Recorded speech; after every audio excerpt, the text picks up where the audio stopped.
हो जाता है? रीजन ये है कि हमारे यहाँ की बच्चियों में हार्मोन ज्यादा है, टेस्टोस्टेरोन। कारण कि हमारी जो जलवायु की स्थिति है वो थोड़ी सी गर्म है हमारी वाली, खासकर ये उत्तर भारत का जो क्षेत्र है। तो ऐसी स्थिति में दो स्थिति बनती है। एक तो बच्चियां तुलनात्मक रूप में जल्दी मैच्योर होती हैं, 12 साल के आसपास आते आते मेंस्ट्रुएशन साइकिल स्टार्ट हो जाता है, और हालांकि ऐसी स्थिति में वो मां बनने की योग्य नहीं है। अब तो हम लोग 21 साल में शादी विवाह की बात कर रहे हैं, है ना, चेंजेज हो गए ना। फिर भी भारत की जलवायु का आधार यह है कि 12 ईयर होते होते मेंस्ट्रुएशन साइकिल आ जाता है। हमारे यहां उनको बताया भी नहीं गया होता। मैंने बहुत दिन पहले एक खबर पढ़ी थी कि बच्ची का मेंस्ट्रुएशन साइकिल आया तो घर वालों ने केक काटा था। तो ऐसा खबर होना चाहिए मेरे हिसाब से। हमारे घरों में ये बातें बताई नहीं जाती, बच्चियां डर जाती हैं। तो हाँ, ये अच्छी बात है, इसमें ताली आप बजा सकते हो, आप भी बजा सकते हो मनुष्य। मैं हर बच्ची से यही कहता हूं कि तुम जब दुकान पे जाओ पैड खरीदने तो काली पन्नी में मत लेके आना, खुले हाथ ऐसे नचाते लेके आना। हम क्यों छिपाएं, क्यों डरें? अगर कोई दुकानदार तुम्हें दे रहा है काली पन्नी तो एक खींच के माना। क्यों डरें? अगर कोई दुकानदार तुम्हें दे रहा है काली पन्नी तो एक खींच के माना गई, रख काली पन्नी और खुला आम दे। और खुलेआम पैकेट हाथ में लेके आएंगे जैसे डबल रोटी पैकेट लेके आते हैं। समझ गए? कोई डर नहीं है, हमें ईश्वर ने ऐसा दिया है, और अगर ऐसा ना हो तो पूरा ये संसार खत्म हो जाएगा। तो पुरुषों ने हमें जो दबाव दिया उसको हमें खुद से क्या कर देना है? दबाना है, और बेझिझक समाज को बताना है कि ये हमारी खासियत है, ना कि हमारी कमजोरी है ना। तो ये ध्यान रखना। इतने पढ़ने लिखने के बावजूद अगर काली पन्नी में पैड लेके लौट रही हो तो तुम्हारी पढ़ाई का कोई मोल नहीं है। तो ऐसा आज से तो बिल्कुल मत करना। ऐसे हाथ में फंसाना, बीच में ऐसे घुमाना, और खासकर वहां घुमाना जहां रूढ़िवादी प्रवृत्ति के लोग बैठे हैं। हाँ, ऐसे गाते हुए आज तो मासिक है ना, मेंस्ट्रुएशन साइकिल आया आज, बहुत बस जल जाएगा, है ना। ऐसे ही दिखाओ समाज को कि भाई आज तो मेंस्ट्रुएशन साइकिल आया।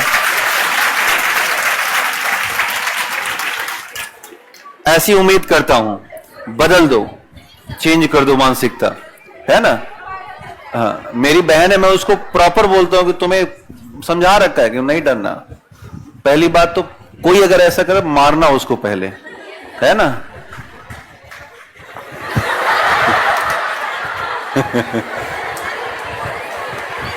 ठीक है।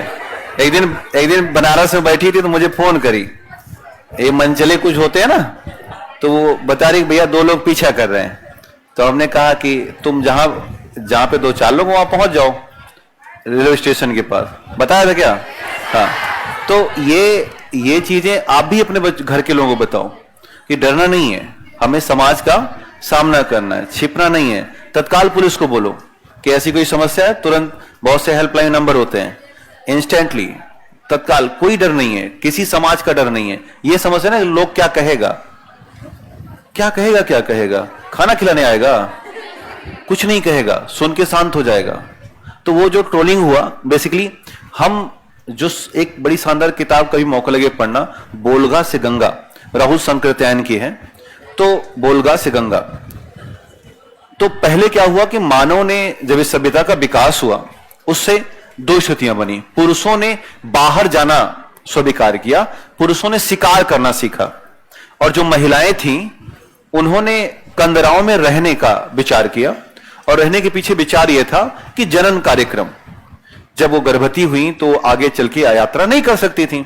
तो जब वो कुछ दिन ठहरी गुफाओं में, कंदराओं में, तो उन्होंने ऐसा तय कर लिया कि अब तुम ही जाओ शिकार करने, मैं अब नहीं जाऊंगी। जब ये दोनों बंटवारे हुए तो ऐसी स्थिति में महिलाएं मैक्सिमम गुफाओं में ही रहना शुरू कर दी, घरों में रहना शुरू कर दी, और पुरुष बाहर भागा। जब हम ज्यादा एक्टिविटी कर लेते हैं तो हार्मोनल सक्रियताएं, खास करके जो टेस्टोस्टेरोन है वो ज्यादा बढ़ जाता है। और जब हम एक्टिविटी कम करते हैं, नॉर्मल घरों में रहते हैं, तो टेस्टोस्टेरोन लेवल डाउन होता है। टेस्टोस्टेरोन पुरुष का हार्मोन है, बेसिकली ध्यान देना, सारे हार्मोन सब में होते हैं, महिलाओं में भी टेस्टोस्टेरोन है और पुरुषों में भी है। पुरुषों में तुलनात्मक रूप में ज्यादा है और महिलाओं में कम है। तो पुरुषों में एक शिकार करने की भावना से टेस्टोस्टेरोन का लेवल जेनेटिक रूप में बढ़ता चला गया और महिलाओं में घर चयन करने की वजह से जेनेटिक रूप से टेस्टोस्टेरोन का लेवल कम हो गया। और जब लेवल कम हुआ तो यही रीजन रहा कि उनमें वो सारे भाव आ गए, ममता के भाव आए, डर की थोड़ी सी स्थितियां बनी, महिलाएं तुलनात्मक रूप में भयभीत हो जाती हैं, डर जाती हैं। कब? जब टेस्टोस्टेरोन का लेवल कम होगा। इतिहास गवाह है कि ऐसी महिलाएं जिनमें, उदाहरण के तौर पर अगर हम सरोजिनी नायडू को देख लें, आपने फोटो में देखा होगा, अपर लिप्स थे। आप महादेवी वर्मा को उठा के देख लीजिएगा, अपर लिप्स थे। तो ऐसी महिलाएं जो समाज से लड़ी हैं, समाज के कंधे से कंधा मिलाई हैं, उनमें तुलनात्मक रूप में टेस्टोस्टेरोन लेवल का जो हार्मोन है वो ज्यादा रहा है। जिन बच्चियों में हार्मोन कम होता है वो अचानक डांटने से रोने लगती हैं, अचानक वो अंधेरे में डर जाती हैं, फैसले लेने में उतना मजबूती से नहीं आगे बढ़ पाती हैं। तो ये मेन रीजन है। भारतीय बच्चियों में ऐसा देखा जाता है कि 90% टेस्टोस्टेरोन के लेवल अप ही पाए जाते हैं। इसीलिए हमारी बच्चियां बहादुर मानी जाती हैं, बहुत बहादुर होती हैं, परिस्थितियों से लड़ने में सक्षम होती हैं, ये हर हालात में अपने आप को ढालने की क्षमता विकसित करती हैं। अब पुरुषों की तरफ आते हैं। जिन पुरुषों में एस्ट्रोजन हार्मोन ज्यादा है उनमें हल्के से महिलाओं के गुण आ जाते हैं। तुलनात्मक रूप में स्तनों में ज्यादा उभार आएगा, आवाज हल्की पतली हो जाएगी, ये बहुत मजबूत निर्णय नहीं ले पाएंगे, घर वालों पे बहुत निर्भर रहेंगे। अगर इनको पटना छोड़ के दिल्ली जाना है तो कहेंगे पापा तुम भी चलो हमारे साथ, है ना, नहीं जाएंगे, हिम्मत नहीं है, कहेंगे रेल में कोई मारेगा तुम क्या ही करेंगे, मतलब डरेंगे तो अजीब सा। तो उनके अंदर वो भाव आते हैं। तो सारा खेल क्या है? हार्मोनल है। आज से 2 साल पहले महिलाओं को, बच्चियों को एनडीए एग्जाम देने का बल मिला, इससे पहले नहीं मिला। किसी ने सोचा नहीं, सोचा तो हुआ नहीं। अवनी चतुर्वेदी लड़की 2017 में फाइटर जेट उड़ाई, उससे पहले नहीं हुआ, किसी ने सोचा नहीं तो नहीं हुआ। अब जमाना थोड़ा बदल रहा है, अब पुरुष भी घर में बैठ के बच्चों के डायपर बदलता है और महिलाएं भी बाहर जाके काम करती हैं, बड़े स्तर पर सीईओ हैं और बड़े बड़ी जगहों पर काम कर रही हैं। लेकिन आप क्या मानते हो, ये बराबरी का है? नहीं, अभी कम से कम 1000 साल लग जाएंगे महिला और पुरुष को बराबर लाने में। सारा खेल इसका है, हार्मोन का। जब तक टेस्टोस्टेरोन का लेवल बैलेंस नहीं करेगा, एस्ट्रोजन के लेवल में थोड़ी चेंजेस नहीं आएंगी, तब तक ये प्रवृत्ति में बदलाव नहीं होगा। हाँ, समाज, सोसाइटी, सरकारें, नियम कानून, संविधान हमें जो भी दे दे वो हम स्वीकार करेंगे, लेकिन एक मनोवृत्ति भी तो होती है। वो मनोवृत्ति कहीं न कहीं हमें रोकती है, खास करके बच्चियों को रोकती है कि नहीं तुम क्या हो, तुलनात्मक रूप में कमजोर हो।